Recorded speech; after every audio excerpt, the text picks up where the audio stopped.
माध्यमातून पुन्हा स्थानिक स्वराज्य संस्थांच्या निवडणुकीमध्ये वळवले जाणार आहे। विधानसभेत ते झालं, लोकसभेत ते झालं।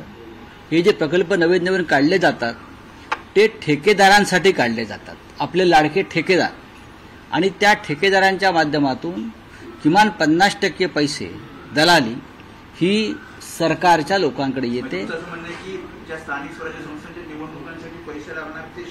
नक्कीच या ठेकेदारांकडून उचललेली आहे। हे जे ठेकेदार आहेत ज्यांना आधीच कामांची शब्द दिलेले आहेत की तुम्हाला आम्ही कामं देऊ, तुम्हाला कामं देऊ। पहा ना तुम्ही, काल मी सांगितलं तुम्हाला की आमणे ते इगतपुरी रस्त्याची अवस्था काय आहे। 20 दिवसापूर्वी उद्घाटन केलेलं आहे, एक मुख्यमंत्री आणि 2 उपमुख्यमंत्र्यांनी। ठेकेदाराने किती निकृष्ट दर्जाचं काम केलं आहे हे आपण कालही पाहिलं आहे। आता हा जो नवीन ड्रीम प्रोजेक्ट आहे देवेंद्र फडणवीस यांचा, महाराष्ट्राचं ड्रीम प्रोजेक्ट एकच असू शकेल, ते म्हणजे या महाराष्ट्रातून अडाणीला हाकलून देणं। हेच महाराष्ट्राचं ड्रीम प्रोजेक्ट आहे। ज्या पद्धतीनं महाराष्ट्रासह मुंबईतल्या सगळ्या योजना अडाणी आणि गुजराती व्यापाऱ्यांच्या हातात दिल्या जात आहेत, अगदी वीज वितरणापासून ते वीज बिल कलेक्शनपर्यंत महाराष्ट्रात कोणीच नाही आहे का? ह्यांना हाकलून देणं हे ड्रीम प्रोजेक्ट आहे। फडणवीस ते करणार आहेत का तेवढं सांगा।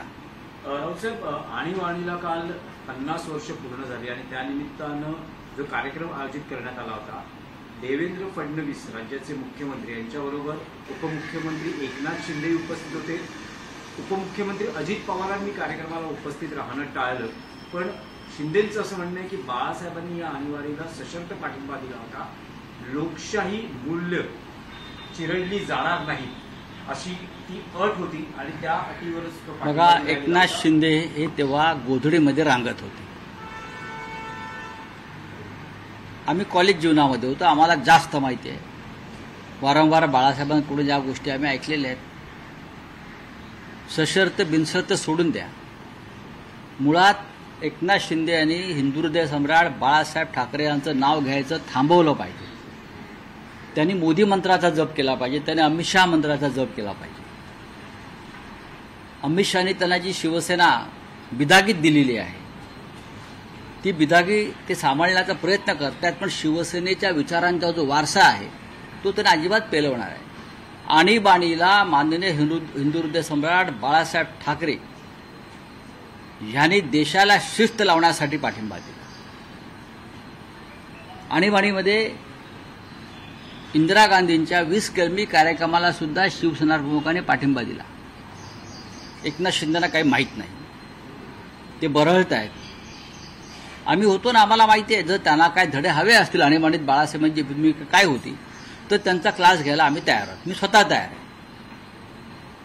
माझा एक शिदुरी अंकात एक काँग्रेसचा लेख प्रसिद्ध झाला, तो त्यांनी वाचावा। आणीबाणी काय होती, आणीबाणी सदृश्य परिस्थिती ज्यांनी निर्माण केली या महाराष्ट्र देशामध्ये, अराजक निर्माण करण्याचा प्रयत्न केला, ते आज दिल्लीत आणि महाराष्ट्रात सत्तेमध्ये आहे की ह्यांच्यामुळे इंदिराजींना आणीबाणी लावावी लागली।